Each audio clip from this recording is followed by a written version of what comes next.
रीतिकालीन साहित्य के विविध आयाम विषय पर राष्ट्रीय संगोष्ठी का आयोजन किया जा रहा है। संगोष्ठी की संयोजिका डॉक्टर अंकिता तिवारी ने बताया कि रीतिकाल को हिंदी साहित्य में हमेशा उपेक्षित रखा गया है और इसे दरबारी एवं अतिशयोक्ति के खाते में शामिल कर दिया गया। इससे साहित्य के अविरल प्रवाह से निःसृत सहज प्रेम भाव की कोमलता एवं सृजन की उत्कृष्टतम स्वरूपों आदि का तटस्थ मूल्यांकन नहीं हो सका है। सत्ता के अवसान को साहित्य का अवसान मान लिया गया और रीतिकाल को अंधकार काल घोषित कर दिया गया, जो कि अनुचित है। इन सभी बिंदुओं पर स्वस्थ मानसिकता से संवाद को आमंत्रित करने के लिए इस राष्ट्रीय संगोष्ठी का आयोजन किया जा रहा है। विभागाध्यक्ष हिंदी विभाग श्रीमती भगवती देवी जैन कन्या महाविद्यालय आगरा। आप सभी पत्रकार बंधुओं का हमारे महाविद्यालय में स्वागत है, अभिनंदन है। आज जिस शुभ कार्य के लिए हम सब यहाँ पर एकत्रित हुए हैं इस प्रेस कॉन्फ्रेंस के जरिए, वो हमारे यहाँ जो एक राष्ट्रीय संगोष्ठी का आयोजन किया जा रहा है 13 और 14 मार्च को, ये हिंदुस्तानी अकादमी के संयुक्त तत्वाधान में हो रहा है और सभी शोधार्थी विद्यार्थियों को इससे बहुत लाभ मिलेगा और जितने भी हमारे शिक्षक समुदाय हैं उनको भी इससे बहुत लाभान्वित होंगे। लगभग हमारे डिटेल ये बता देंगी।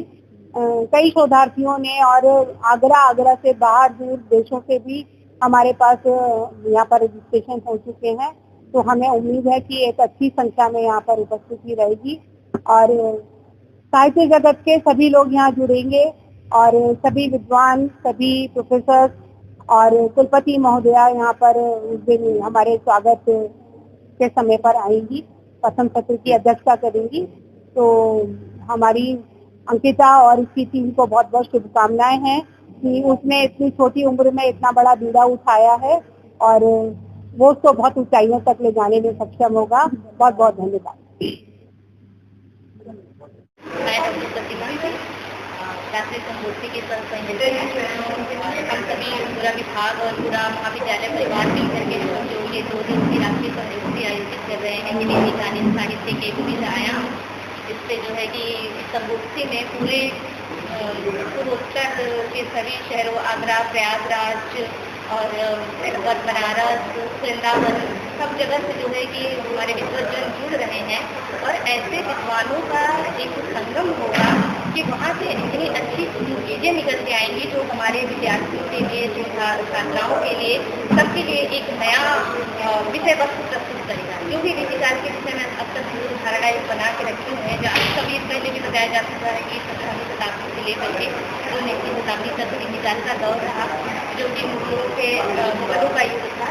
तो उसमें भी जो इतने अच्छे हमारे साहित्य लिखे गए राजनीतिक व्यवस्था, आर्थिक व्यवस्था, सांस्कृतिक क्षेत्रों में जो एक संगम से उनका विद्वजनों के सहयोग है, जो एक अच्छी विषय वस्तु लोगों के सामने प्रस्तुत होगी। और हम सबका यही एक लक्ष्य भी है कि संगोष्ठी में जो है कुछ नए विचार आगे बढ़ाएं।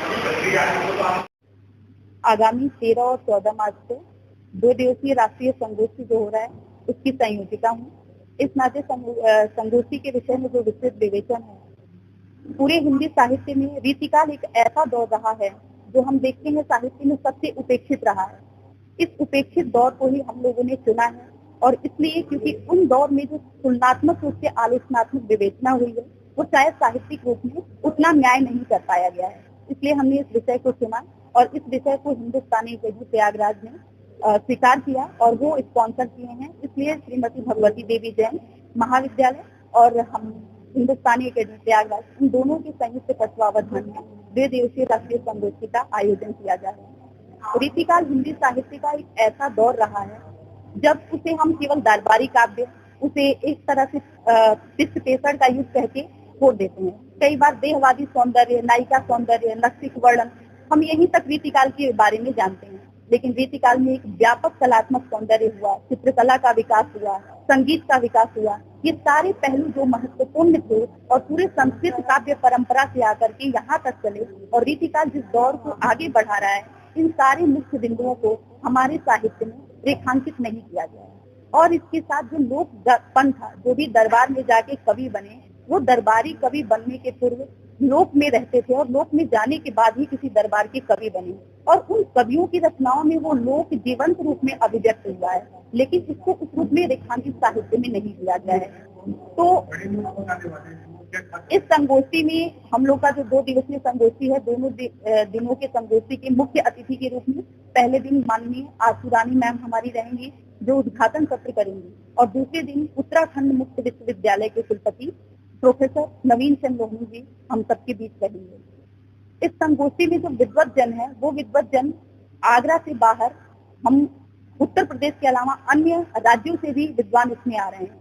जैसे बनारस से हम देख रहे हैं प्रोफेसर विद्योत्मा मिश्र मैम आ रही हैं, प्रोफेसर उदय प्रताप सिंह सर आ रहे हैं, अरुणाचल प्रदेश से आलोक सिंह सर आ रहे हैं, दिल्ली से राजकुमार मणि उपाध्याय सर आ रहे हैं। इसके अलावा कुशीनगर और अन्य क्षेत्रों से जो रीतिकाल विषय पर प्रबुद्ध जन है जिन्होंने कार्य किया है, उनके बारे में हम लोग सुनेंगे और गंभीर विश्लेषण और विवेचन होगा। डॉक्टर नीलम का महाविद्यालय के कार्यक्रम की मीडिया के बारे हमारे यहाँ 2 दिवसीय राष्ट्रीय संगोष्ठी का आयोजन 13 और 14 तारीख को आयोजित होने वाला है। उसी उपलक्ष्य में ये कॉन्फ्रेंस रखी गई है। इसकी संरक्षिका हमारी विश्वविद्यालय डॉक्टर भीमराव अम्बेडकर की कुलपति महोदया और प्रोफेसर आशुरानी महोदया जी है जो इस कार्यक्रम का शुभारंभ करेंगी। इस कार्यक्रम की संयोजिका हमारी हिंदी विभाग की सहायक आचार्य डॉक्टर अंकिता तिवारी जी है। उन्हीं के निर्देशन पर ये पूरा प्रोग्राम हो रहा है। उन्हीं को बहुत हार्दिक बधाई और शुभकामनाएं देते हैं। निजीकालीन विषय एक ऐसा विषय है जिससे कोई अछूता नहीं है। खासतौर से मैं अपने विषय की बात करूँ कि मैं चित्रकला विभाग की विभागत हूँ, तो चित्रकला विषय का जितना काम इस युग में इस साल में हुआ है उतना कहीं नहीं हुआ। जितना भी नायका देव या केशव बिहारी और सच्चाई की कवियों पर आधारित चित्रण हुआ है वो इसी युग में